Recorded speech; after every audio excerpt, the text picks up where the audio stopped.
Okay, the recap. What's happened over the last 9 years? Well, Gore's VP Bragg launches his presidential campaign and wins.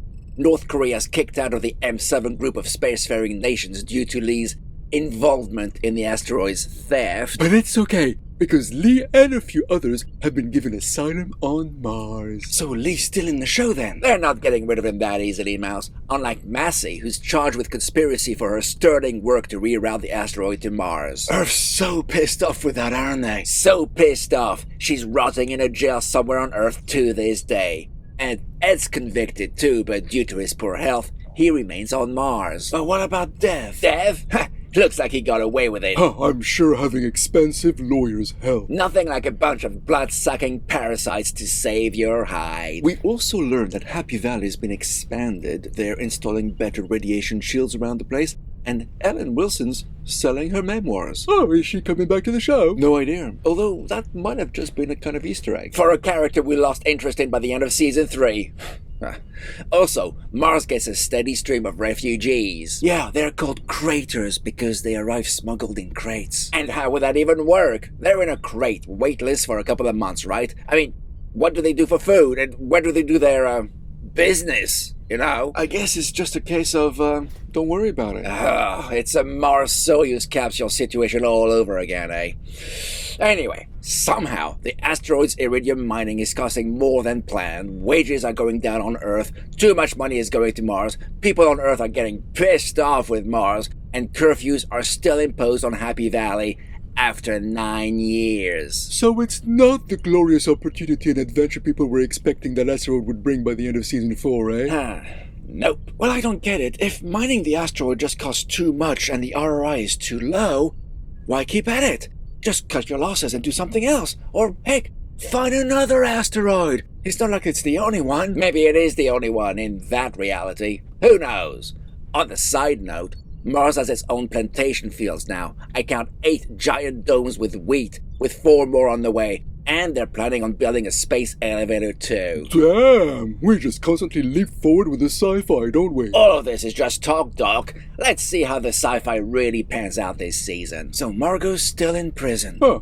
So not a very sci-fi-y start. Yeah, Margot's bound to be locked up for life now. And through her newspaper, we learned that Helios sent a probe to Europa, one of Jupiter's moons. Oh, one of those probes that's looking for life? Yeah, one of those. Helios is in competition with Kuragin, a Russian company, to be the first to find life elsewhere in the solar system. So I guess Kelly didn't find any life on Mars then? It would seem not. Well, she's still working at the Korolev crater, though. She's been looking for life in the same place for 9 years.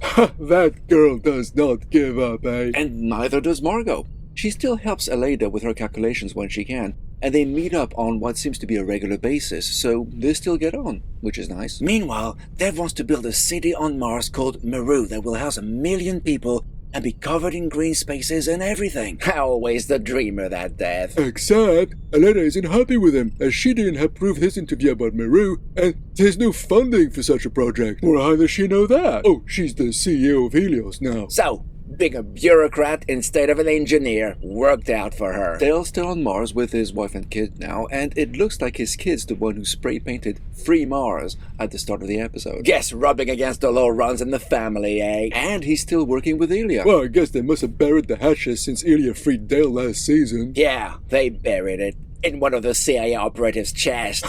Oh, you kill me, McCluck. And Ed's still alive. Damn! How old does he be now? He must be pushing 80 by now. No hand tremors anymore, I see. Maybe the wheat keeps it at bay. Of course it does. Or maybe it was just a MacGuffin to get him off the flight crew last season. In any case, he's got an ankle monitor now, restricting his access to places such as the command center. And he's still a grumpy old sod, I see. People tend to get more grumpy with age, especially if they were pretty grumpy to start with. He's funny, though. I liked his joke.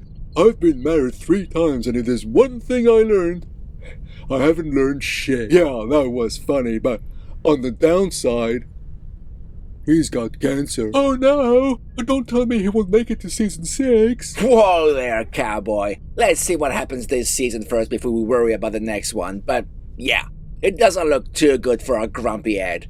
And he hasn't even told Kelly yet. Meanwhile, today's a big day for Alex as it's his graduation. Not just his, but 3 other kids too, including Lilith, Dale's kid. And Dev's close to Alex now and gave him an off-road bike for his graduation day present. Which he promptly crashes. At least his suit holds up. Well, that's because he's got a plot armor spacesuit. Ah, yes, of course. Those are the best. But crashing reveals a body without a spacesuit. Dead, obviously. Suicide? The police call it pulling a Gordo. How far one can go without a suit. Bit morbid. Yeah. This is what the legacy of a noble sacrifice ends up being remembered as. Shameful, really. But what about Tracy? Why couldn't they call it pulling a Tracy? Women always get forgotten. Yeah, but maybe it wasn't a suicide. Officer Boyd has her doubts. And she's right.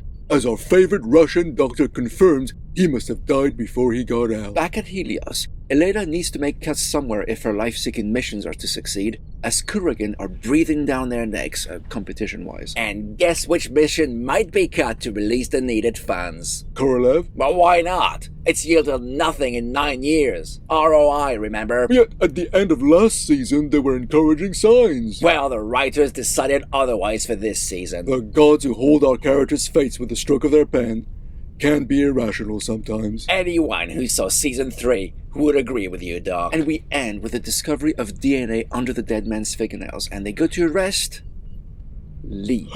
My favorite and luckiest North Korean! Not so lucky anymore. Surely you can't think he did it. Of course not. It's classic framed innocent man stuff. But still, right now, he's in trouble. So, episode 1. What do we think? First impression? It's more personal dramas than exploring the final frontier. Happy Valley just feels like a burgeoning mining town now than anything else. And the sci-fi aspect of the show seems to be relegated to looking for life elsewhere in the solar system, which is merely relayed through discussions. We don't even see it happening. Classic tell, don't show. GG. A good show usually does it the other way round. Show, don't tell. And no, seeing graphics on a computer screen don't cut it. Oh, yeah, right. Silly me.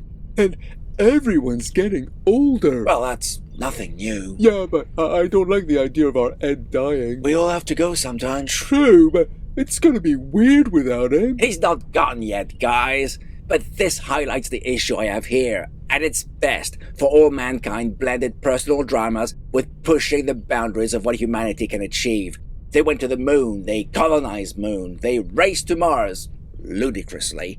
Then they colonized Mars and re-ratted an asteroid. All bold stuff, even if the writing deteriorated, especially with the 3rd season. In a way, it feels like they settled too long on Mars. I mean, it's good to see a colony grow into a town, and Ilya's clandestine bar has become a proper restaurant and stuff like that. But none of what's going on would feel out of place in a Western show. You know what I mean? This show's supposed to be about pushing the frontier. As it stands, the acting's good, as always. The writing is fine, too, but I agree, it feels like the show is settling. Things will explode soon, right? I mean, that murder's gonna lead to something, right? And don't forget the poster and that hint of a rebellion or war. As I said, it's frontier stuff, not pushing frontiers of space exploration, which, to be honest, is what we signed up for. Am I wrong, or is your reticence due to the lingering ghost of Season 3? Well, it's not like anything that's happened in this episode is linked to that dreadful season, but yeah, I've got the niggling suspicion this might lead to a disappointing season. Fool me once, eh? But Season 4 was okay. It was mostly okay. Mostly. There were big issues with it too, though, but it was indeed better than 3.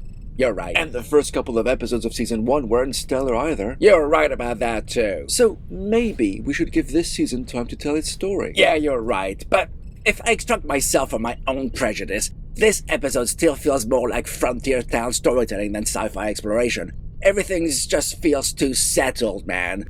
Where's the new frontier? A murder mystery isn't my idea of that. Outland happened in space and was about a murder mystery. Outland was a sci-fi copy of High Noon, Gigi. You're just proving my point here. And don't forget that we can't just keep on exploring. As per the American frontier, we explore, settle, then explore some more. Maybe this season is just the settling down phase. Before the war happens, we'll just have to see what happens next episode. Indeed we will. In the meantime, let me know what you think in the comments, and I'll give you the response you deserve.